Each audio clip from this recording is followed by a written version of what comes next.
Hello, everyone, and welcome to DBF1 Season 6, rounds 3 and 4. It is the second week of the season. We are here for the 25% opening round here at Silverstone in Great Britain. We're watching Daniel P. Whelan in the Ferrari just about to begin his lap. Just over 15 minutes of qualifying to go. Only 13 drivers so far as Daniel begins. We're expecting 15, so a couple more to follow, and we'll run through the top 10 in the Drivers' Championship as Daniel gets going around the wonderful circuit in Great Britain. Hugo takes the lead on 43 points after a win and third place last week. He is not here this time around, Hugo. He's followed closely by his teammate on 41 points, Jenga Boy, who's currently in third, but he's doing his risk race, so he's going to have to retire, start from the back of the field, and he will score double points tonight. Looked extremely quick last week, but wasn't able to translate it into victories. He'll be trying to do that today. In the risk race, it'll be difficult. Another driver not here in the top three, Lewis Craig, also on 41 points. He obviously had his risk race last week. He finished third in the United States Grand Prix, so it was a good result for him. The defending champion, 3 points behind the leader, Sheckwace, on 40 points. He is going to be one that should be up there for pole position. Obviously, Casper entering the league as a reserve, his first ever time in DBF1. We'd expect him to be close to pole as well, but Shake will try to keep him honest if he can. Jess Games not here tonight also as well. She's in 5th on 31. Jordan on 29 points is in 6th. Chris Johnson on 14 points. This is also his risk race, so he's going to have to start at the back and will score double points. The other Ferrari, J.O. Max, Scottish Goat, as Daniel P. Whelan, it comes round the final corner. It's a 28-2, but invalidated, so it's Ryan Berry setting the early pace. We'll see what the Ferrari teammate can do. It's pole by 2 seconds. That is a quick lap from Scottish Goat. I'm sure we'll get some faster times than that later on in the session. Acorn's just starting his lap. Casper on the mediums. We'll watch him as he's on his lap. Jake is on 12 points in 9th, with CJH rounding out the top 10. CJ is not here at the moment, but he is one of the two expected to join during this qualifying session. Obviously, short qualifying, 25% race, followed by one shot quali and a 35% race. The risk races all happen on the first race, 25% races. Drivers will start at the back of the field, and whatever points they scored will be double. That is Jenga Boy tonight and Chris Johnson. As you see, Chris is retired, so he's going to start at the back of the field. Jenga Boy needs to do the same. He needs to start last, or in one of the two last spots, and he will score double points. Obviously, not doing so will result in a drive-through equivalent time penalty. And around Silverstone, that is going to be an extremely harsh penalty. And Casper, we thought the 28.4 was quick. I think Casper's going to absolutely smash that on the slower compounded tyres. Casper, very quick driver, obviously new to dive bomb, but we know him from around the leagues on the game. He is going to be quick, and you'd expect him, as Acorn goes quickest with a 28.2. What's it going to be for Casper? It's a 27.1, and if anyone can get close to that, I'd be very shocked. And you'd imagine the only one that could, Jenga Boy, is down in 8th in his race where he can't qualify, as Darky goes a 26.7. Welcome to Dive Bomb, Casper. Darky said he wasn't going to get pole position. He's rubbish on this game. Well, he's proved us all wrong. Car number 99 on pole. He's got 9 poles already in his career in Dive Bomb, and that could be his 10th, and enough to take him into first place for the most poles and 6 championship points. I don't believe Darky was here last week, actually. I think he missed last week's races. Daniel P. Whelan, I think, may be on a lap here. We'll see in the next few moments. I think you're looking for a 1-3, a 1-4 around the split time. We'll see if Daniel's doing that. I think he is on a quick lap as we go on board with Ferrari. He obviously invalidated his last lap, which was a 28.2. It was enough to put him on the second row of the grid. A bit of a front right lock up there for Daniel, though the marksman using all of the battery he can, using all of the brakes that the car will allow him to in the Ferrari. Round the final few corners goes Daniel now. What will it be in terms of lap time? It's going to be a 28.6, and that's enough to slot him behind his teammate on the third row of the grid. The Ferraris look very similar in pace. Daniel, obviously runner-up in Season 5, didn't have the greatest week last week in the opening night. Wasn't really down to him either. He had a few incidents that were out of his control, but we'll see what he can do later on in the night. Is anyone else on the lap? I think Baza has just completed his lap. That is 7th place, a 28.7 on the mediums. So the Red Bulls going for the mediums first on their first run in qualifying. Interesting strategy from the Red Bulls. Obviously, 2nd and 7th. They'll be happy with that. We'll see if Baza on the softs can climb up that order. You'd imagine he'd have a bit more in the tank. Jordan is on the mediums as well. He's up into 4th place, and then the championship favourite for 3 victories last season. We'll see if he can compete. He was on the pace in Belgium, wasn't really on the pace in Qatar, but we'll see if Jordan can translate that 2nd place he got last week into a win. Obviously the ERT driver, one of 2 drivers on the grid in ERT. We'll watch Jordan in the Williams, obviously currently 4th. We'll see if he can improve. He'll need a big improvement to get ahead of Casper. I don't think 1.3 seconds in the tank for Jordan on that tyre, but he might be able to sneak ahead of Acorn, who's on a 28.2. Obviously Acorn, a terrible week last week. He had his risk race and only scored, I think, 6 points. He scored 3 points. Didn't have a great qualifying or second round in Spa either, if I remember correctly, and it's looking like a purple sector 1 for Jordan. 3 tenths up, just under 3 tenths for the Williams driver. Will stay with him on his lap, just over 9 minutes to go in the session. And it's been pretty impressive from Jordan in his return to Dive Bomb. He did Season 4, missed out Season 5, had a couple of podiums. He came back, won 3 races. I think Lewis came back around the same time as well, kind of outshone Jordan a wee bit towards the end, but Jordan's got some fantastic pace, and with Lewis only racing the odd weeks of the season, Jordan 100% has a chance at this title, as he's just under 4 tenths of a second up, and it could be another driver into the 27s on those medium compounded tyres, which would be fantastic for him if he can achieve that. And then Wace as well, not set a lap time, the only driver not to set a time. You'd think he would be setting a quick time later on as well. We've not seen the Haas leave the pit box. I think he is either on a lap or just starting a lap. Jordan round the final corner. It's a 2/10 improvement. It's up to P3. Not as much improvement, but I think he has been on those tyres for a while. And Sheck Wace up into P3. What tyres is he on? He's on the softs. So just a wee bit behind Darky and Casper, obviously. Sheck, the defending champion. We'll see what Wace can do later on. He's going to have another go at it.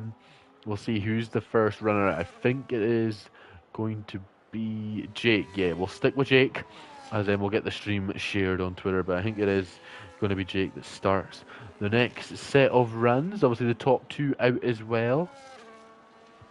We'll see what they can do. Casper might have had his eyes open and thought it might have been an easy pole position tonight. He might not be thinking that now. Obviously, does have the advantage that he was on the mediums and needs to go on to the softs. But Darky's showing his true pace, and he's got every ability in the tank there to have an opportunity at taking this pole position away from Casper, if he can do so, and that would be fantastic for Darky and his confidence. Obviously missed the opening round. If he can steal the pole position of someone you'd expect to absolutely walk to pole if he's on form. Obviously Casper has had moments of good form and bad form, and class is permanent. We'll see if he can remain in the front row of the grid as the session comes to an end later on, but you'd imagine he'd be up there in the latter stages, and he should be on for a win. So Jake now just starting his lap, down in 9th place. Had a top 10 finish in the standings last season. Had a podium as well at some points in the later on in the season, which he was extremely happy with. But it's all about this lap here, with 6.5 minutes to go. He needs to get this lap perfect with only one opportunity after this. He wants to be challenging the likes of Acorn and Jordan. Maybe not for wins, but for podiums. He's got every opportunity in the world. And it's an 8/10 improvement through Sector 1. That is massive from the lone McLaren tonight. James not offering the support at the moment. Obviously, we'll be delighted to welcome Gamer James back next week, the most improved driver of Season 5.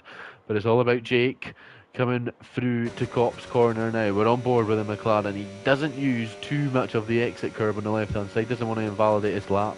He is improving by around a second, so there's no point taking any major risks with one more run to go after this. He's taking as much of the curb on the left, but not too much on the exit curb on the right, down the hanger straight into Stowe Corner. You swing the car in to the right, left front tyre absolutely screaming in pain, but Jake is forcing the car through. Brake as late as you can, try not lock up the front tyres through the final couple of corners, and Jake's done a very good job here to set himself up for a good lap time, and it's P4 with a 1 second improvement into the 27s.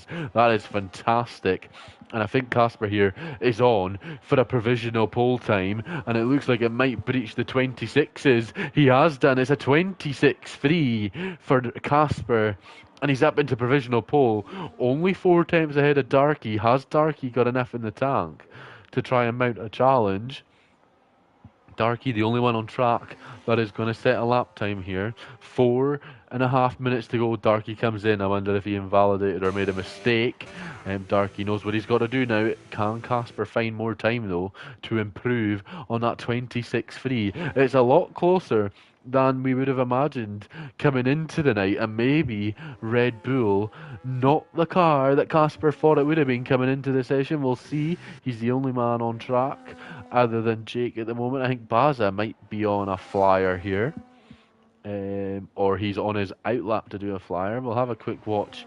He's not using any of that battery at the moment. He's down 1.3, so we'll stick with Baza as he's the only one really representable at the moment. He's down in 9th. Obviously that time was set on the medium compounded tyres, and he's on the softs now, so he's got an opportunity here with 3.5 minutes, or just over 3.5 minutes in the session, to set a decent lap time as the outlaps start forming on the right hand side of the timesheet.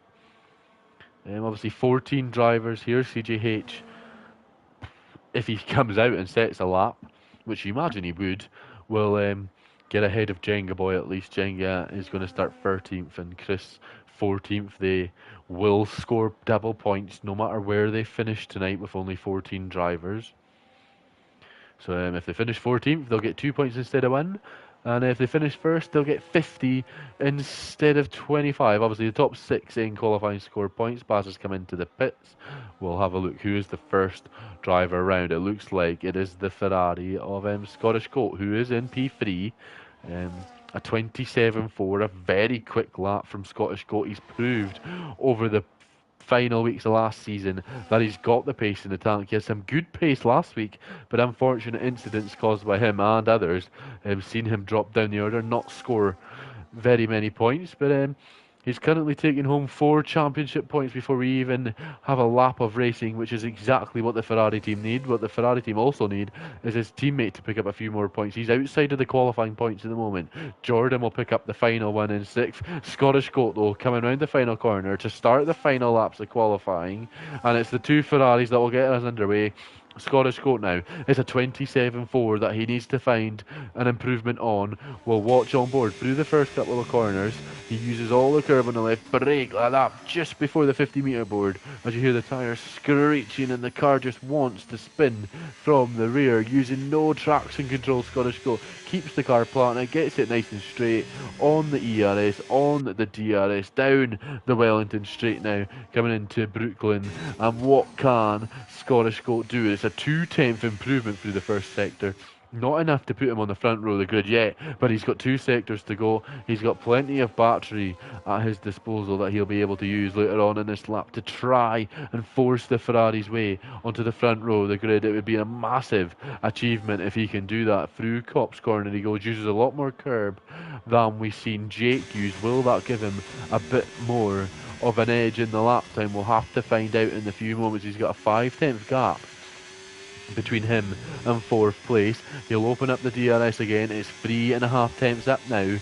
Is Scottish Goat, is it enough to put him into the 26s in lap time? If he can get into that, it would be a fantastic achievement. Darky, probably the quickest 1-lap driver we've ever seen in Dive Bomb F1, and Casper, the rookie, the extremely quick driver we knew, his pace coming into tonight. It's Scottish Goat round the final corner. It's a 26.1. It's a 3/10 improvement, but not enough to stick it in the top. here comes his teammate that with a 1 second improvement only manages 4th place. It's the second row of the grid, but not enough to beat his teammate. And again, Daniel Piewilnat will be stuck behind his teammate in a qualifying session. They're extremely close, the two Ferraris, but Scottish Goat just has the upper hand at the moment. Who is the next car that's going to cross the line? I think Jordan has just moved up into 5th. He's ahead of Jake now with a 27.6. Not the improvement Jordan would have been looking for. Who else is going to be next to cross? I think Jake has found a second, has he? Or he's just starting his lap. Sheck Waste, I think, is on a lap. We'll watch Waste, the defending champion, down in P7. He'll want to improve on that. Everyone's a bit out of sync. I think actually the Astons are going to be the first cars next to cross the line and set representable lap times, but we'll stick with the defending champion Wace. The Welshman picked up the only trophy dive bomb I've ever had to offer, and he's going to want to make it 2 in a row if he can. Obviously 5 seasons, 5 different champions. Can that trend continue? Acorn up into 6th place, a 27.6. Ryan Berry up into 8th, a 28.1. Wace is going to have to improve. He's down into 9th place as Wace, and he's up into P5. That's the best he has to offer. Casper down the hanger straight is improving by 2 tenths, just under 2 tenths. He's the next man up to cross the line and set a lap time. Is it going to be into the 25s? It'll be the first time in DBF1 history we get into the 25s around Silverstone. Casper, the Finnish driver, round the final corner he goes. 26.2 is improvement. Darky up next, not finding the time he needs to set a pole position lap time, is he? He's lost time. It's only the front row for Darky on the wrong side compared to what he's used to.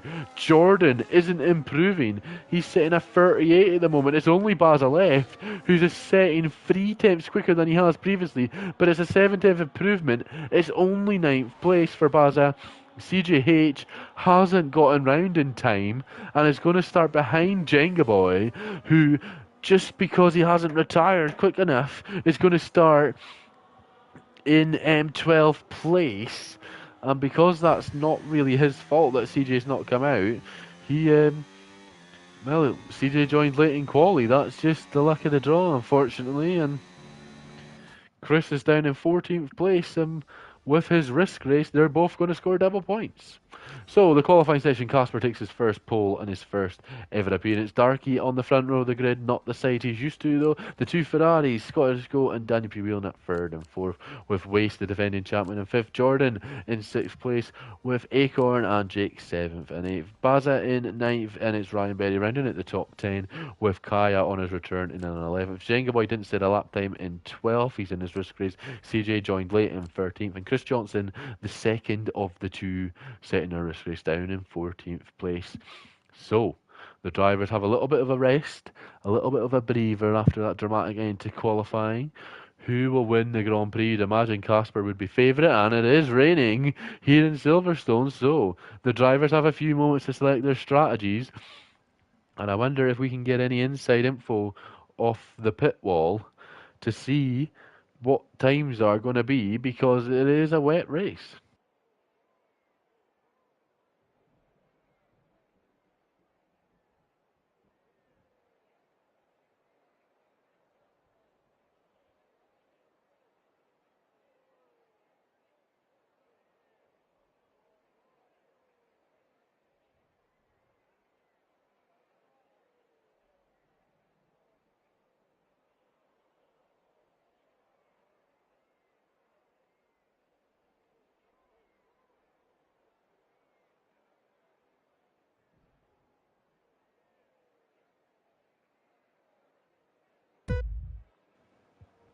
So the lights are on the grid for a wet, soggy Silverstone Grand Prix.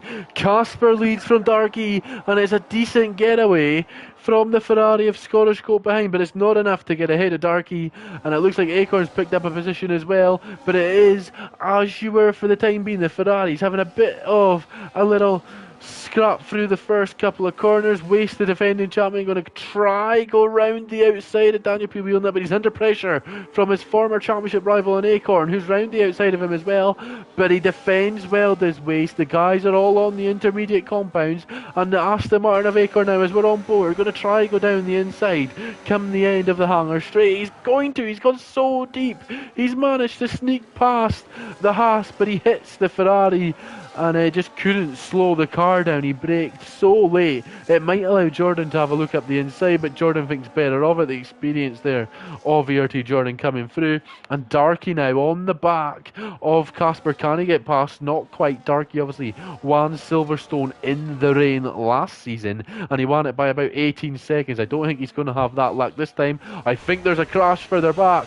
It's Jenga Boy and it's CJH. CJH has got no front wing. Jenga Boy looks like he's got some damage as well in his risk race. That is not what he needed for his opening risk race of the season. And double points going to be scored. The safety car should be on. But Jenga Boy, it's going to be a long night for him. And it looks like Wace has got passed down the hangar straight on Daniel P. Wheelnut. Daniel might be in trouble from the Aston. Not quite. Daniel's hanging on at the moment. He got passed by Wace. But Acorn is so close to that Ferrari. The Ferrari's struggling in these opening moments. Maybe some side pod damage on that Ferrari, as obviously the Aston went barreling into him at the side. And that was not really much Daniel could do. He was entitled to take the corner. And Deck just couldn't get the car slowed down. Looked like a lap 1 racing incident. CJ in the pits. Jenga Boy staying out. Obviously the wet. Unless there's a safety car, guys aren't really going to stop. I think the tyres would go the distance. And he could be in trouble here, Jenga Boy, of scoring a decent result with that much wing damage. And we're going to the front because Darky is right on the back of Casper, just letting Casper know he's there. Is anyone else close to making a move? Not quite, as we scuttle down the order of the field. No one making a move at the moment. And Scottish Go in third. Got Waste for company, but he's already 2.2 back on those top two. And the podium looks like it will be the best option as Waste goes wide there. That will be a warning from the FIA for Waste to keep on the track. I think Darky might have picked one up at Cops on lap 1 as well. He went very wide. In those wet conditions, and he's dropped now a second behind Casper. He's pushing extremely hard. Is the Dutchman to keep up with the Red Bull to try and hang on to an opportunity at the win here? And with Jenga Boy down the order, CJH down the order, that might be a race that Casper might have found difficult in the early stages, not so much. And here comes Waste down the inside of another Ferrari, and he's picked up those 2 places very, very quickly, and that's exactly what the Haas team would have wanted and expected of their champion. And Waste now 2.6 is the gap to Darky, and if Waste wants to regain or retain this championship, he needs to make a move on, get past Darky, and try his absolute best to get past Casper, who's just set another fastest lap of the Grand Prix. Obviously there was no fastest lap point last season, that has returned, so Casper picked up 6 points in qualifying. He's going to pick up 25 as it stands, and then a bonus 1 point fastest lap. So it's looking like the perfect hat trick for Casper at the moment, but there's still plenty of race left around Silverstone to go. Jordan pushing that Aston Martin through as the Aston and Ferrari leave the white line on the track. Jordan hangs on to it and not able to make a move at the moment. Chris Johnson in his risk race got past Baza early doors, got past Jenga and CJ and Acorn, as Daniel and Acorn scrapping for position. It looks like Acorn might have the traction out of the corner there to come round, and as they make contact, how much room are these guys giving each other? Not much racing room being left, and that might be one that's viewed later on because Daniel drops behind Jordan. Hopefully that's just a bit of love tapping and they don't take it too serious in the incident reports, but we'll have to wait and see. And Darky keeping Casper honest. We're going to get the telemetry app, not the lap time, we don't care about that. Darky not using much battery actually, and Casper is though. He's down at 20% and he's low fueled the car, so interesting strategy. Obviously safety car is enabled, you don't use as much fuel in the wet conditions, but it might be a bit of early fuel saving going on for Casper. As Darky sets the fastest lap, he's got some pace. Darky, can he keep that pace going over 13 laps as Jake drops behind Ryan in the early phases of the race? Acorn keeping Scottish Goat honest, who's dropped a bit behind Waste here, and Waste not seeming to catch Darky just yet. It looks like if there's going to be a move, it's going to be Acorn down the inside. He goes as we get the onboard view, and it looks like he's going to dispatch of the second Ferrari of the night. Acorn, one of the championship contenders going into the final week, picked up 2 Dive Bomb F1 victories. Scottish Goat obviously not a race winner in Dive Bomb, and that's the experience there. He left the door just a little bit too wide open, did car number 69, and Acorn swiped up the moment and is up to P4, 2.3 seconds behind his old rival Waste. Can he get on the podium deck? It'd be good after his poor week last week, especially in his risk race. We'll see the gap starting to form now around the field. On the wet conditions, that tends to happen. Obviously, drivers trying to cool their tyres down, keep the tyre wear. It's all about having the best tyre life at the end of the race, and that's where you pick up your places. And it looks like Casper has dispatched of Darky there, 1 second the gap now. Jordan, 90% ERS in the battery pack of the Williams. It's not close enough to make a move on Scottish Goat. Scottish Goat dropped 2 places, and you'd imagine the next person to make a move would be Jordan on him if Jordan can get past. But Jordan just has to be patient and get past when the time suits, as we have the first driver into the 39s. It's a 1.2 second improvement from Casper on Darky's best time, and maybe, just maybe, we can see some slick tyre running towards the end. We haven't been told the strategies or the weather predictions, how long it's going to last by any of the teams, but Jordan is looking to take advantage in this wet weather. He just can't quite get past the Ferrari of Scottish Goat. We're on board with the Williams as he comes round the swoop-in left-hand slingshot. No DRS, so it's pure speed on the Williams versus the Ferrari, and it's not enough at this kind of moment in time for the Williams driver, as Casper has been clawed back in by Darky. Jordan keeping the inside tight line that will allow him to get a much better run there, and you just see how better it was on the chopper cam as he moves up into 5th place. Jordan and Scottish Goat, a great qualifying. He's done pretty well in the race as well, actually, it has to be said, in terms of his pace, but he's just, compared to these top guys in the league, not quite got that winning edge at the moment like his teammates struggled last season, and you just hope that's something he can find. And Darky is pushing so much to hang on to Casper to try get past. He's picked up a 3-second time penalty, and the wet weather, as you see on the track, doesn't look like it's going away anytime soon. So with no pit stop opportunity for Casper to pick up a 10-second time penalty, it looks like this race might have been sealed in Casper's fate. And Acorn Deck is keeping Waste honest. He's right on the back of him here. 7 tenths the gap at the moment, and Scottish Goat not dropping too far behind Jordan either. The battles are starting to spice up again up the field. We're watching Acorn at the moment. We'll watch Darky. Darky's right on the back of Casper here. We're on board with the Mercedes. He's looking to the left again and just letting Casper know he's there. We'll watch Waste. Will he go defensive? Nope. Waste is okay at the moment.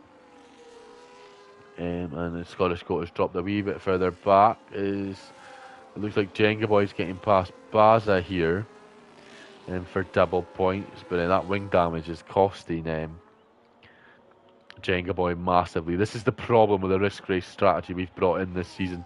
When you take it into consideration, the wet conditions, the damage, starting at the back, you're not fighting the drivers you're used to fighting. Damage on the lap 1 with CJ. You just can't get past the drivers as quickly. The rain not helping these guys. Chris obviously didn't select this track as his risk race. He was given the option but didn't select the race, and he was selected on the wheel. He started 14th. He's picked up 4 places. For a wet race, you'd probably consider that a success. He's going to pick up I think it's 4 points. 1, 2, 3, 5 championship points. Times that by 2. He'll pick up 10 points. So he'll be happy with that. But if he can pick up a few more points, a Jake and a Ryan, he'd be a lot happier with that. Acorn, no.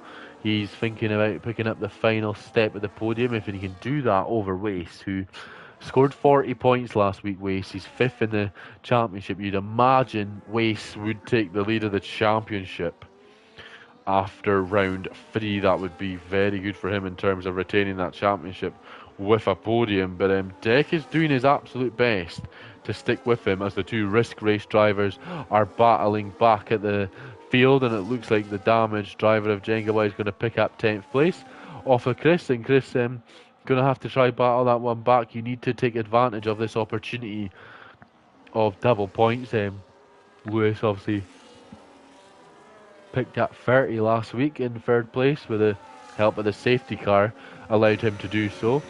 And here comes Deck. He's trying to close the gap through Cops as Waste runs a bit wide and doesn't get the best exit there after going a bit too far over the exit curve. Obviously only 2 penalties, Kaya down in 14th and Darky up in the lead. And if Darky's going to hang on to 2nd at least at the moment, and look at the run that the Aston has on Wace here. The defending champion might not have anything to defend with.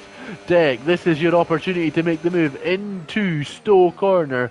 Not quite got enough speed through at that moment in time, and Wace is doing awfully well to hang on to this place. We'll see if he can do so, as Jenga Boy now does what Deck couldn't. And it's up into 9th place, and he seems to be picking up the places now. He's managed to discover how to drive without damage, and that looks like it's going to be 12 championship points coming his way after the races tonight. Casper again set another quick lap, a 38.5, and he seems to be extending his legs out in front, 2 seconds the gap. He's only 16 seconds closer to 2nd place than Darky was to 2nd place at the wet Silverstone race last season. It seems to be Silverstone always seems to rain when Dive Bomb comes, and Casper had to manage or wither the early storm of Darky, but he seems to have handled that extremely well, and the Red Bull looks on course to take his first win in his first race, and that'll be the first time that's happened since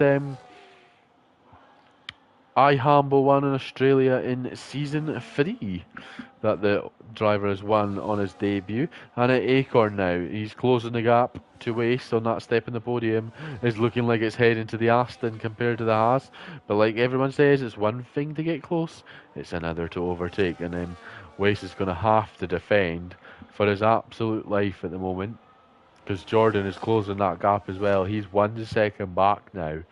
The Williams is getting eagerly close to the back of this battle for the podium. We could have a 3-way battle for 3rd place if Jordan can get involved. And Acorn now, this might be his moment. He's going to go round the outside. It's going to be a lot to ask in the wet conditions. Wace gives him the room, and that is wonderful driving from Acorn and Wace. Not 2 drivers that are the greatest of friends, but space was given by Wace, and Acorn used the space and he yielded when he needed to. Great driving from both, and Acorn yielded at the correct time, but he made sure Wace had every moment of nerves in the cockpit he possibly could, and great driving from both. And Jordan, you think would have closed the gap through that moment, but didn't. He's now 1.6 instead of 1.1 behind. And Waste now searching for the wet patches to try and save his tyres. I think the tyres are definitely going to go to the end, but it's how good are the tyres going to be. Waste has had some clean air for the last few laps. Acorn been stuck behind the Haas, and it looks like Waste might have what Jordan did a few laps ago. Here comes Acorn now. Does he get the run that Jordan got? Not quite. Oh, they're eagerly close through Cops, and they're still giving each other enough room, and it looks like Waste might be in danger here of losing that final step of the podium, but he's hanging on. At the moment, he's hanging on. Can Deck get a good run out of Maggots and Beckett's and get no DRS, but he'll have a bit of battery, and it looks like Waste is looking extremely vulnerable this time as they go down, but he's hanging on still. This has been a perfect defensive drive from Wace over 9 laps. Can he hang on with 4 laps to go as Casper finds another 5/10 of a second, showing that we're getting close to the crossover? I don't think there's going to be enough time. As Jenga Boy picks up a penalty in his wrist race, he's going to drop 2 places back down to 10th. So those overtakes he's made go null and void as Jake and Ryan are in the pits.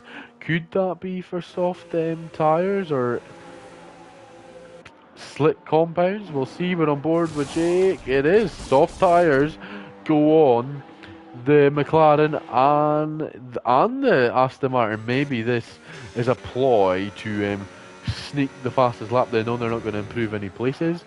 And 5th to 14th is only 1 point gain. So give yourself an opportunity at the fastest lap, pick up a bonus point, as now Acorn, you'd imagine, would have the run this time that he requires to get past Wace. We're watching the Aston, he's still not got enough grip or traction to get past. He must be running a high downforce setup that gets him close, and in the moment that kind of higher downforce setup starts to spread its wings of Wace, he just pulls away massively as Acorn's struggling to get this final step of the podium.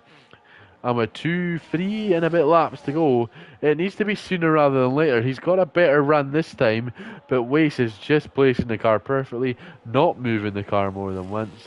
And it's just a perfect defensive drive, and Jordan is well and truly in this battle now for the final step of the podium.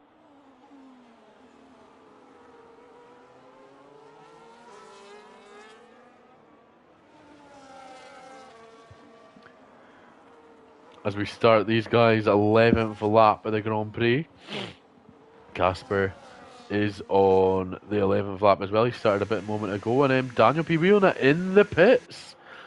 Well. So he was quite high up the order. I think he was in 7th, and that was his actual natural position. And he's gone for the softs till the end of the Grand Prix.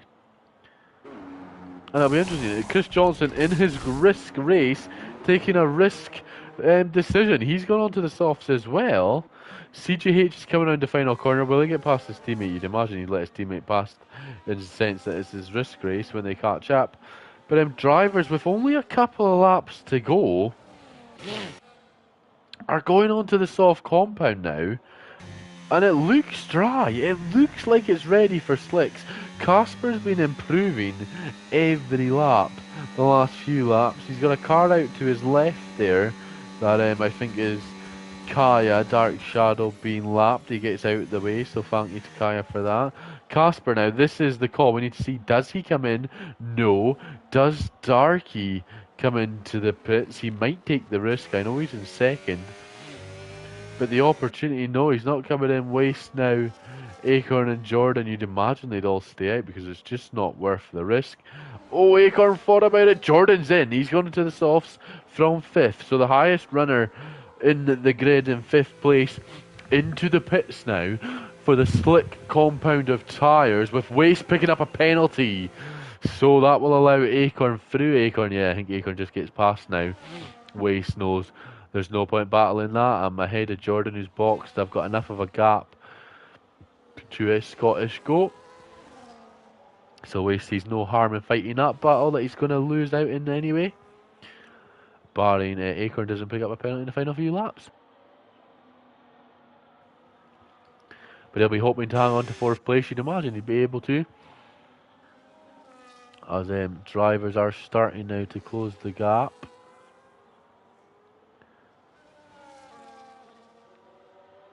Casper picks up a time penalty there, and it's obviously not going to matter. Casper knows he's 10 seconds ahead now of Darky. He's opened up his legs out in front. As Casper, he's going to pick up the win here, barring any disaster. Acorn looks set for a podium on his return to form, and Dive Bomb Waste is going to hang on for 4th at the moment. The time penalty cost him the opportunity at the podium, and that's why he obviously moved out of the way, let Acorn go through, which is probably the best thing to do. No point getting damaged when your guy Jenga Boy stayed out on those intermediates, and that's moved him up into 6th place, which is fantastic for him. That's 18 points in his risk race if he can hang on, and he's done a fantastic job with that there if he can manage those tyres to the end and that damage.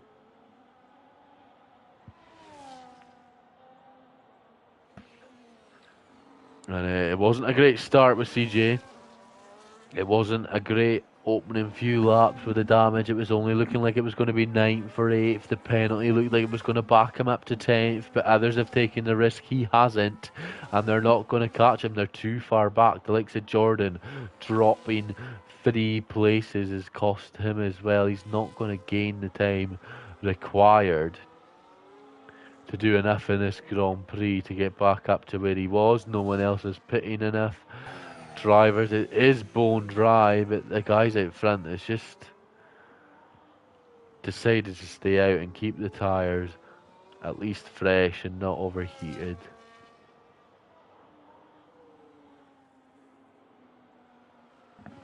Which sees them get to the end now as Jordan sets the fastest sector 1. He might pick up the fastest lap here, Jordan, but it's not what is going to be required because he's dropping points doing this strategy call. As he comes round now, Cop's corner, Scottish Cop picks up a penalty, probably won't matter in the grand scheme of things, and we're going to watch Casper now as he comes round the final corner, and his first ever Dive Bomb F1 win is gone to Casper. In his first ever race in Dive Bomb, he picks up the victory, and it was easy as you like after those early moments of from Darky, 10 seconds adrift.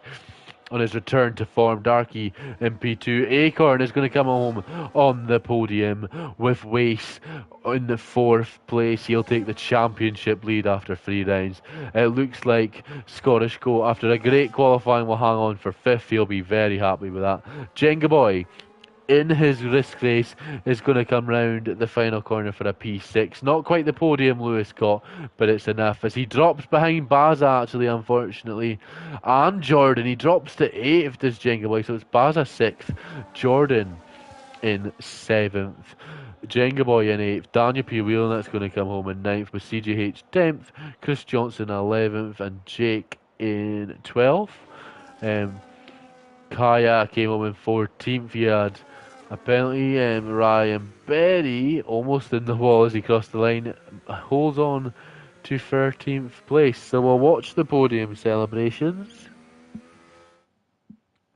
The first time we've seen a Red Bull on the top step. Obviously, Jess to make that happen again later on in the season. So will Baza. And a more natural podium this week in terms of real life compared to last week. Aston, Mercedes and Red Bull on the top step. So Casper, race 1 win, 100% win ratio. We'll see what you can do in Qatar when we get there later on. But fantastic driving all around the grid. Obviously the only incident I think we had was CJ and Jenga Boy on lap 1. We're hoping that's just a lap 1 racing incident, but we'll find out when the stewards office opened later on. But a fantastic Grand Prix from start to finish in the wet. It looked scary at times for Casper with Darky, but he managed to fend him off in that early stint scare, and he ended up winning by 10.5 seconds. That is your order. We ran through it a moment ago, and I'm going to give my throat a wee bit of a rest. As you can tell, I'm as ill as anything. And I'll see you for one-shot qualifying around Qatar.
So we're back in the lobby, and don't forget your setups. One shot qualifying, 35% race to come. Obviously, the drivers have to set up differently. It's not all about qualifying now. One shot, you can start at the back. If you make a mistake, it's all about that race setup. You don't want any dodgy setup for this length of a Grand Prix. 35% obviously introduced in season 4 and 5, and then we had it in 6 as well. It's a interesting concept we've got here now with the 25 and 35% races. Obviously, no safety car, and in Qatar, you'd imagine it's going to be a dry race. We just hope the drivers don't forget their setups. That is their um, final warning. Pardon me. 25 seconds to go. Make sure you have a setup on. It doesn't matter about the fuel load or anything. Just make sure you got that setup. Otherwise, there's a long, long race to come. And we've always had that issue in the past with the one-shot qualies. That's why we tried to stick to 25% races in short, but we thought we'd see how it goes this season. It worked well last season. We had it the opposite way around. The 35% was the opening round. And we are watching Jenga Boy, the man that took a couple of poles last week in the opening rounds of the season. Sorry, he took the opening round pole. His teammate Hugo, who's not here tonight, took the other pole position at Spa, which is not a shock in terms of we expect the Cybers to be up there. We just thought Jenga Boy would be around. Spa would be the quickest, and he's up there quick as well around Qatar, but it's a bit of a tank slapper through the final few corners on the opening part of the lap, and then it's normality resumed with Darky and Casper fighting for the lead, but Jenga Boy didn't have the option of qualifying in Great Britain. He took his risk race. He's now showing the guys at the front that weren't here last week his pace and why he was on pole last week and why he almost had a race victory at both circuits. He has got some incredibly natural talent. Obviously, a couple of years ago was in dive bomb, did 2 races, wasn't the quickest, was inexperienced. He went away, learnt his trade, and has come back as one of the quickest drivers on the grid. Can he challenge over 20 races? That is to be found out. Car number 13 in the kick Sauber, obviously. Alpha Jess last season picked up 2 wins in that car. He has got a lot of pressure hanging over his head. His teammate won a race this season. He has got to follow suit if he can. Round the final corner. It might not be enough for pole here for Jenga Boy, but he needs to be close to Darky and Casper if there's any opportunity, as Casper takes his second pole position on the night. Darky on the front row of the grid also, and Jenga Boy has to settle for only P3. It was a good lap with a few mistakes from Jenga, so time to find in the Sauber. Casper takes 6 points on pole again. It is Darky on second. It's Jenga Boy in third with Wace in fourth place. Acorn with a good fifth. Jordan in sixth place rounds out the points with Baza in seventh. CJH in eighth. Scottish Co in ninth with Chris Johnson in 10th. Jake 11th. And the first of the disqualified runners, Kaya in 12th. Ryan Berry 13th. And Daniel Pre-Wheelnut will be disappointed down in 14th place not to set a lap. We have got plenty of action coming your way in the next few seconds. And well, that front 4, front 5, maybe even the front 6, you'd say, it's going to be very entertaining. Obviously, all former DBF1 race winners outside of Jenga Boy. We have got some great action coming up in a few moments. It's obviously going to be dry, no safety car, 35% race distance. What are the strategies going to be? I can see a few different compounds being used up front.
We're on the grid here for the Qatar Grand Prix. We have 5 lights. It's Casper and Darky on the front row, and away we go. And it looks like Casper's had a good start on the medium compounded tyres. Darky's going to try come at him into turn 1. We're on board with the Mercedes driver. He's alongside him.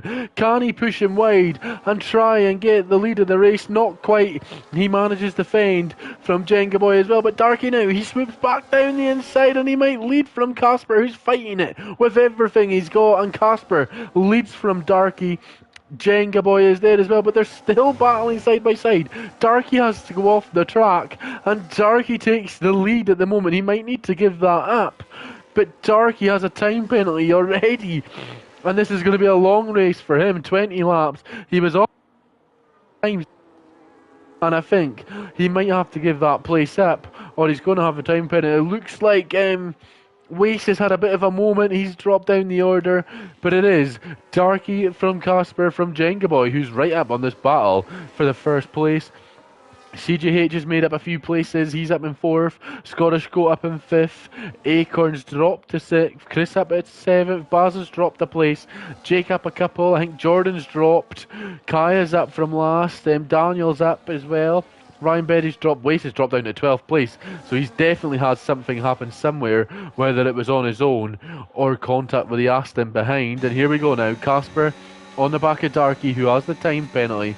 You'd imagine it's going to be a lot of pressure now from Casper in the next few moments to get past, and it looks like he's going to sail down the inside of the Dutchman, and oh, they've made contact, they've touched, they're both round, and Jenga Boy sails into the lead. It looked like Darky didn't give much space, but that'll be something to decide later on. And CJ now's ahead of Casper in the Racing Bulls, but Jenga Boy leads in his 4th Grand Prix. This might be finally the opportunity he gets to win a race. And CJ is ahead of Casper as well. Also, does Casper have damage? I don't think so. Scottish Goat right on the back of the Red Bull driver. Obviously only standing in as Jess's replacement for tonight. He might get a full-time seat if he can put the time in, but I don't think that is a possibility at the moment. Darky down in 5th place with a time penalty. Needs to refocus and get going. Unfortunate, Chris Johnson up into 6th place. Had a couple of podiums in the McLaren last season. Maybe he's got an opportunity tonight to match that around Qatar. He's got Jake and Wace behind for company, and Jordan as well. On the hards is Jordan. We'll get the tyres up and see what everyone's running. So the top 5 all on the mediums. Chris on the hards, Jake on the mediums, Wace is on the softs, with Jordan on the hards as well. And then Kaya is on the mediums. That rounds at the top 10 as Wace gets past Jake. They're going into the final corner. And Jake might have the opportunity to come back in, but it's all about Casper and CJ. He gets past. Darky gets past Scottish Goat. So Casper now 2.4 seconds behind Jenga Boy. Can he close that gap? If there's anyone that can close that gap on Jenga, it would be Casper. So we'll wait and see. We've got 17 laps of racing, so there's plenty of time for Casper to do so. And then plenty of time for more carnage. There might be some carnage here. Chris and Wace battling away for 6th place, and Wace does manage to get past the Racing Bulls driver now. And up into P6 goes Wace, and oh, he's spun again! He's lost the front of the car, and he's spun, and Chris is disconnected from the session. I think he's got some internet issues. There should be enough invites for Chris to get back in. But yeah, that explains Wace's moment on the opening lap. The front of the car just didn't stick at all. It just spun. And he's down into 8th as Jake now gets back up into 6th place. And can Jake defend from Jordan and Wace over the next few laps? Kaya doing a fantastic job being involved in this battle up in 9th. And Daniel as well, just behind him in 10th. Kaya doing a fantastic job there. Chris has rejoined the session.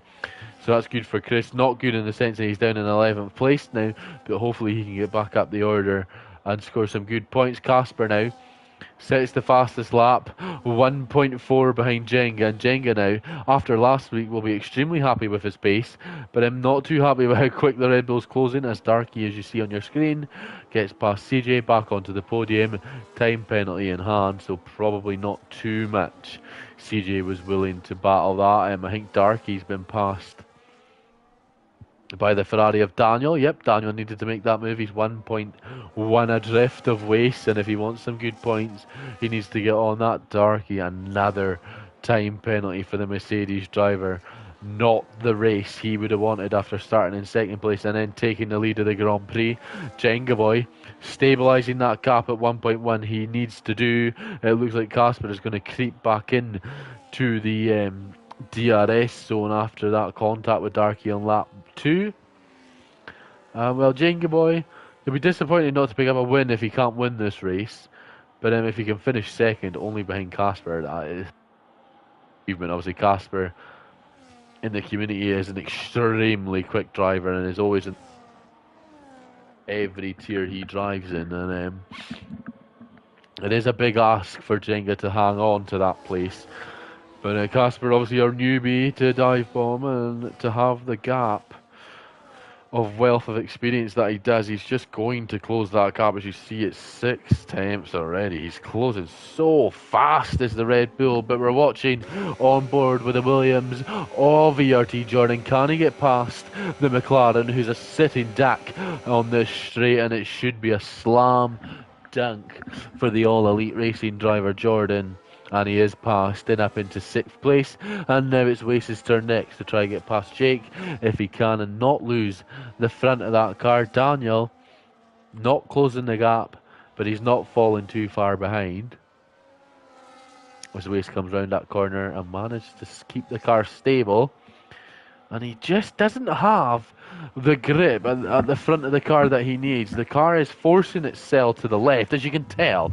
Every exit of every corner, the car's just forcing it to go left. And he's fighting that car so much in the Haas.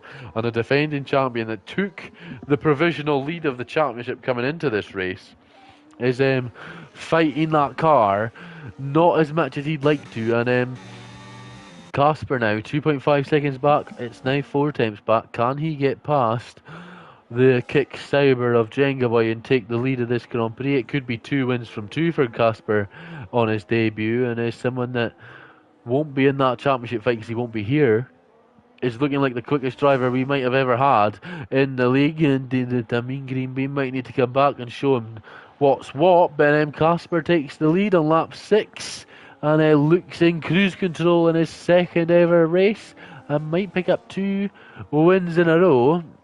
And that's not happened for a while other than Darky when he won the double last week. Last season. And he would climb up the winners all-time list if he was able to hang on. And Jake now just close to Jordan, not quite making a move for the moment, but he's close. As Darky picks up his 9-second penalty. That is an insane stat on lap number 6. He needs to be careful that he doesn't get disqualified. Yeah, so we've had 29 race winners in Dive Bomb. Casper became the 29th. If he wins this race, he'll move up to 12th all-time alongside Acorn and Alpha Jess and Wace on 2 wins. Crazy that this is the only 2 gets you up that high. That's how many different winners we've had in the 77 races we've had. Obviously, this is race 77. We're getting close to the 100 mark, and to have 29 race winners and our next new winner to be number 30, just an incredible stat. And thank you to everyone that's been a part of the journey since 2019 and 6 great seasons, as Casper isn't pulling away from the Sauber. He's only got a 5/10 gap, so keeping him honest is Jenga Boy. And as Jake starts to fade away in comparison to Jordan, Wace is there. He's got a time penalty. And Daniel now within, on those hard tyres, a second of Wace might allow him to get back up the order. Now we're on lap 7. Wace on the softs and the medium tyres. They're going to start to fade away. The race is going to start coming to the likes of Daniel, who are on the hards.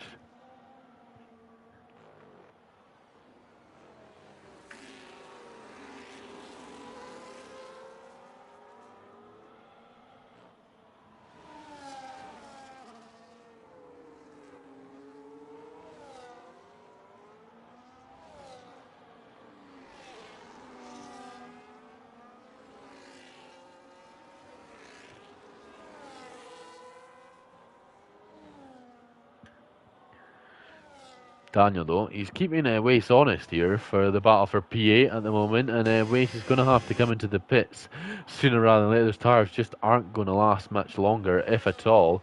He might be trying to get them to get that sort of time frame where he can go mediums to the end, but I think it might just be safer. Come in, get on the hards. As sorry, Jenga Boy's fast. Sorry, I didn't see that there. He's taking the lead of the Grand Prix on Casper.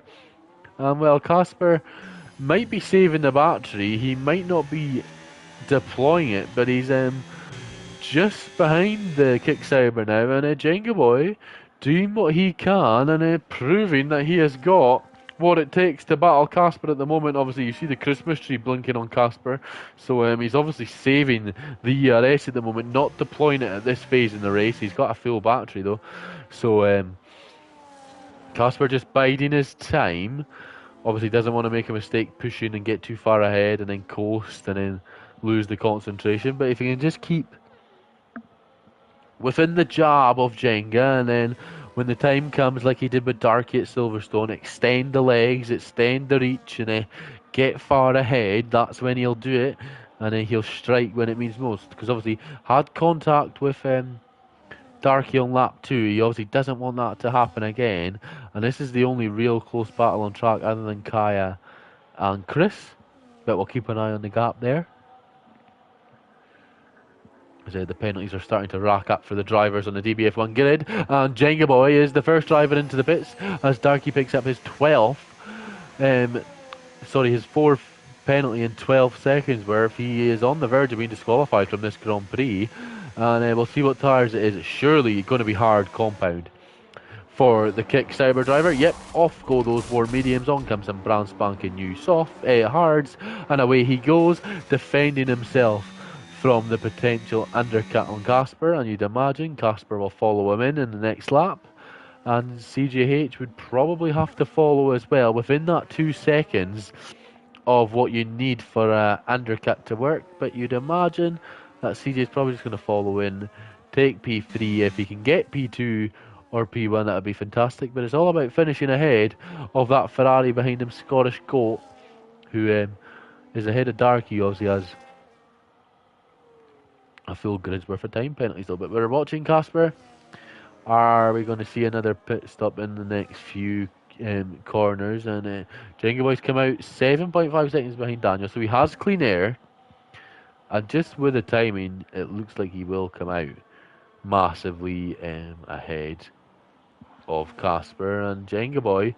Oh, and Casper's picked up a time penalty there. He went wide, and it's cost him a time penalty there. The race might have just spiced up here, and he might not be able to take it as easy as he would like. Is CJ going to come into the pits? No. CJ extending his stint, and Casper now in the pits he goes. It will be hard tyres, you'd imagine, for the Red Bull, and that has just spiced up the Grand Prix as the Ferrari crew come out as well for Scottish Goat, I imagine. Yep, on go the hards to the end of the Grand Prix, and the McLaren's coming out for Jake with Jenga Boy. Looks like he's going to get ahead. Yes, he is. He's ahead of Casper. And I'm not being funny, but I think Chris has actually got ahead of Casper as well. No, Chris hasn't stopped, sorry. He was one of the guys that started on the hards.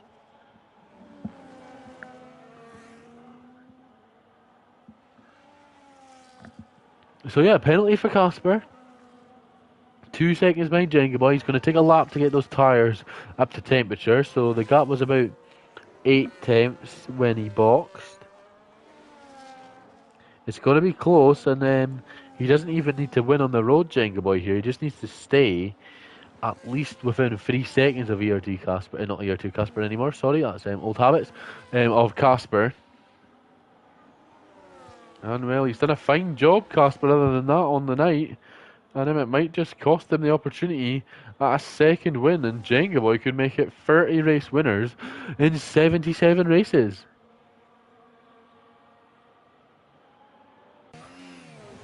Darky's calling it a day on those mediums. He might be trying to go onto the softs to get to the end, but that would be extremely brave. The Mercedes are racking up the time penalties as the hards on the Merc. The time penalties, they're just ramping up for the Mercedes driver, and they're struggling as Scottish Goat's next to pick up a time penalty. And we're seeing results change because of this.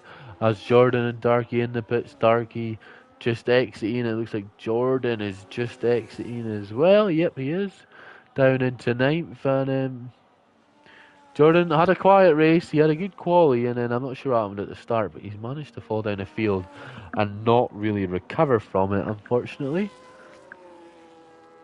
CJ out in the lead, so is Daniel P. Wheelnut. We believe both have failed to stop yet at this moment in time, so they do have a pit stop coming their way. That's why the gap's so big out front. CJ though, just going for a couple of laps led before he comes in. He's going to have to come in, you'd imagine, soon. I think he started on the medium, so they'll be screaming out in pain. Unless he's the guru and found a way to fix tyre wear in the lobby before tonight's races. As he comes into the pits now, as Scott for P6. Yeah, we'll watch CJ. He was obviously third pre-pit stop. Is he going to drop behind anyone other than the top two?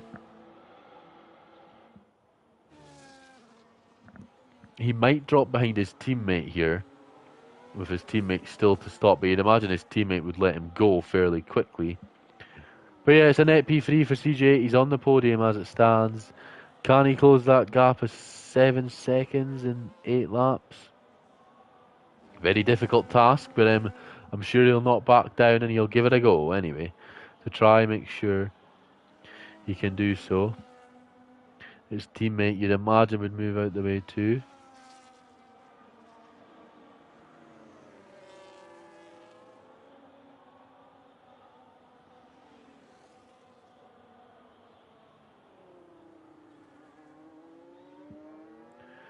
And yeah, that's him past now, and he's only got Casper and then Jengy Boy ahead. Obviously, Daniel still to stop. He started on the hards, I believe. Yeah, Chris and Daniel only drivers to stop, not to stop. So I imagine he'll be coming in the next few moments to get a set of mediums or go to the end and get some softs on that car.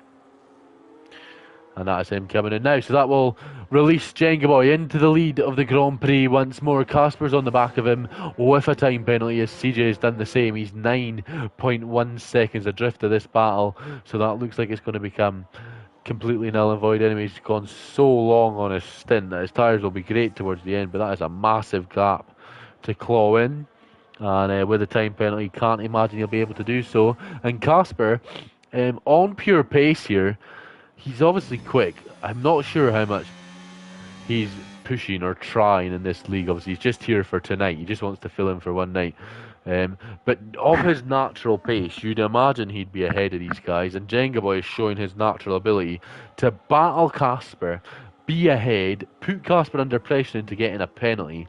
Massive, absolutely massive from Kicksauber. And we don't know how much Casper is exposing himself here. He might just be taking it easy. It might just be getting his eye in for leagues around. But Casper's obviously been a part of the family when we were in TGP, and he did some testing with us for Dive Bomb in TGP as well. So we had no problem inviting him in for the night, and probably would have suited Dive Bomb back when it was on F1 2019. We had a lot more experienced and quicker drivers. That became a development league for a while, and it's back now at the full pace. Anyone's welcome. That's why you're seeing the likes of Jenga Boy and Hugo and CJH and Lewis Craig and Casper being invited back. And Jess, obviously Jess commentated for us on season 5. Lewis helped out a bit as well. They're both back driving. It's great to see the standard picking back up as Scottish Goat is released by Chris, who finally boxes after 14 laps. So well done to Chris for that, because that is a massive push and a massive stint and to hang on. Casper now in that phase, but sorry, Jordan passed by Darky. Darky gets passed, but has so many time penalties it probably won't matter. And Jordan doesn't have any penalties, so it just needs to take it easy. Jordan here doesn't want to pick up a penalty or damage like it looks like he's doing, because you're going to get Darky anyway. I know you want to move up further the grid, but just you know what Darky is going to do, and just hang on. You don't have a penalty, so don't risk anything. If Daniel starts closing, then maybe you'd imagine Daniel would as well. He's had a great strategy starting on the hards. It was a rough opening stint, obviously being down the order and starting at the back of the field, but he's done a good job to get back up into 7th place there, in my opinion. And we'll keep an eye on him as the night goes on to see where he ends up finishing. As there's a yellow flag, there's an Aston Martin pulled over to the side, and that's a DNF. Hopefully not an intentional track retirement. Jordan on the back of Darky, still hounding Darky, trying to get past, and not quite able to do so, as it looks like Casper is closing the gap on Jenga Boy. It's about 7 attempts. Can he get past?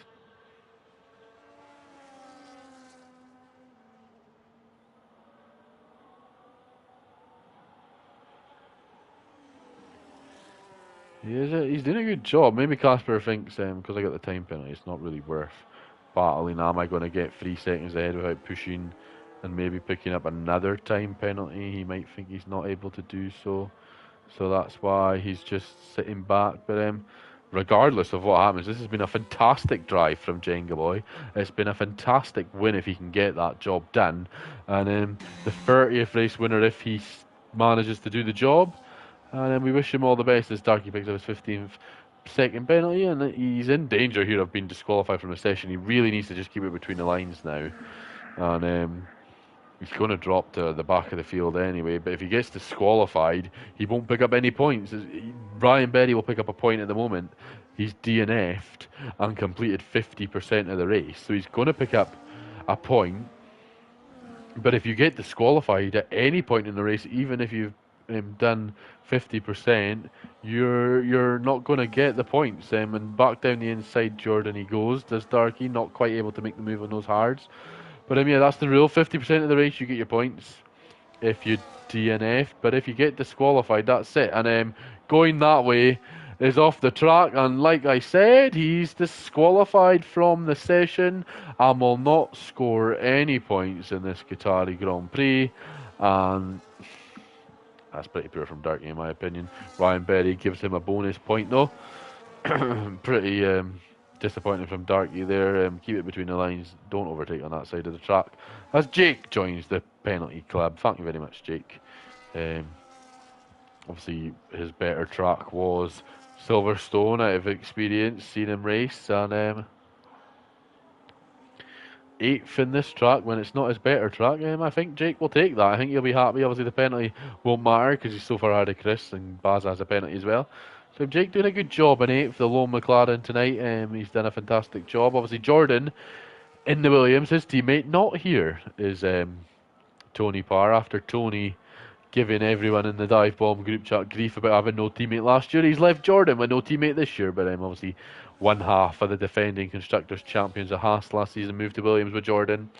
You'd imagine Tony will be back. Obviously a race winner last season around Miami. He'll be trying his best to win another race and then defend that championship crown that he managed to take off of Deck and Ryan, who won it the season prior. And yeah, they'll be very happy if they can do so. Deck obviously very fond, Acorn, of that championship, who's down in 11th. Him and Ryan Berry need to up the level. Obviously a podium last time out, but 11th here at Qatar, not what they need in terms of winning the Constructors. But Jordan doing a good job raising the solo flag for Williams. Tony back next week. Will he be able to offer some support? And Gasper's actually dropped 3.5 seconds off of Jenga Boy, so that looks like, barring any incidents, that this win is going to go to Kickside, but it'll be their second of the season, their second driver winning. Obviously Alpha Jess won last season 2 Grand Prix. Gamer James had an impressive season. The Kicksaubers have had very good drivers over the past. Obviously Speed Iceman didn't pick up any wins, Ben, but he picked up a few podiums and was in that 5-way championship fight at Abu Dhabi in the finale of season 2, where the Matter ended up being the champion. They've had some great drivers over the course of the 5 seasons, and it looks like they've got 2 great drivers as well. And Casper's struggling because CJH is right on the back of him here. I'm not sure if Casper's laying off the pressure because here comes CJ into turn one, up into second place. And maybe a bit of synchronized swimming from the Red Bull family there. He's dropped back a lot, and that will help CJ in the championship after having a poor opening weekend. CJ in the championship, I think he's only 12th in the drivers' standings, but then that'll put him up into P2 and 18 championship points required. 1 second now ahead. Casper either struggling or just settling for that third place. And a Scottish Goat having to settle for 4th. And it might be that he has to settle for at least 5th, possibly 6th. Because Jordan 2 seconds back, no penalties. Daniel 4 seconds back. Sorry, 6 seconds back, no penalties. Scottish Goat, he's had good performances, but the results are just not going his way. Like 4th place here, but time penalties are going to drop him. The points he scores at the end of the night aren't a true indication of his natural ability. And CJ's picked them in our penalties, so that'll be him out the running of P2, unless Casper drops back. But yeah, Scottish Goat, his pace and his performances are not being credited with points at the moment. He only got 12 points and he's 10th in the standings, but he's so much better than that. He's shown it in qualifying. He showed it in his performances in tonight as well, but just incidents or stuff out of his control or not keeping it between the white lines, just showing that bit of inexperience is Scottish Goat, and he really needs to get that out of his game. Obviously, his rookie season last season, struggling early on this season as well to manage that. Obviously, in the Alpine last season, wasn't much expectation. He got the promotion to Ferrari this season. There is expectation. He needs to beat Daniel. He needs to show Daniel, who obviously finished second for Ferrari last season in the championship, that he's got that pace and ability to be a teammate that can fight him and battle him over the course of the race. And he has the pace. He's finishing ahead of Daniel on the road, but it's the penalties that drop him down the order. Casper had a penalty pop up on the top of your screen, you would have seen. And it looks like with 2 attempts to gap, he's sorted out his issues. Jenga Boy's picked up a penalty, but it's not going to matter. He's so far ahead at the time being. And CJ and Casper now, I think, are battling for position. And I think Casper's back in business here and might want that P2 back off him. He's obviously picked up 2 poles, which is 12 points. He's got 2 fastest laps, which is 2 extra points. And he's wanting 25 and 18 points to be his total at the end of the night, and he's not quite close enough for the DRS Open and is not able to make that move. With 1 lap to go, CJ's got to hang on to that pressure with the Red Bull behind, the sister team, the familiar foe in Casper, obviously taking place in Jess's place tonight as she's got other priorities in life, and we wish her all the best and can't wait to see her back on the circuit next week. And Casper's going to go round the outside on those hard tyres, but it's not enough. CJ staying out late on those softs is hanging on, but Casper is trying everything to get past, and there's just no room. He's had to go off the track, and that will allow CJ back through, as Casper can't overtake on the outside of the track. He has to yield the position, and CJ might just hang on here for P2, but it's not going to be without a fight from Casper. Round the outside he goes again, round the swooping triple, quadruple right-hander. CJ's off the track, trying to hang on, and he's going to hang on at the moment. But Jenga Boy, his 4th attempt of asking, will win in DBF1 finally, and is the 30th winner we've had. Round the final corner goes CJH. He's going to hang on from Casper, who's only going to manage P3. And it looks like Scottish Goat on the road is going to come home in 4th, but it's going to be Jordan with the time penalties that manages to score the 12 championship points that he needs in his title hunt. Scottish Goat, will he finish ahead of his teammate? It looks like he will. Daniel only manages 6th place. Wace, after the spins early on, is going to come back for 7th. Jake is going to hang on to 8th. He'll be happy with that, considering this is his weaker track of the 2 on the night. Chris Johnson going to come round. It's going to be at least 9th or 10th here. And it is going to be 10th as Acorn 9th, Chris Johnson 10th, Baza in 11th, and Kaya is going to come home in P12. 3 championship points going his way, and this is what it's like. He might be far back, he might not have the time to gain that everyone else does, but he stays. He scores the points, and that is what his constructors team need him to do. It's P12 and 3 points for Kaya. Congratulations, Kaya. But Jenga Boy, the 30th race winner of of DBF1. Congratulations to Jenga Boy picking up the win there at Qatar. He done fantastic. So did CJH to finish ahead of Casper, a man of his talents, and the kick Sauber on top of the podium again. 2 wins in 4 races for Sauber, 1 win apiece for the driver, and it looks like Jenga Boy is going to lead the championship at the end of the night, barring any incidents the stewards are going to have reported. And it'll be interesting to see what the stewards come up with in their reports, possibly tomorrow morning, later on tonight. The reports have started to come a bit later in the morning, just with how many we had last week. Hopefully not many this week, but that has been another week of Dive Bomb. It's gone as fast as anything. It seems to go quickly.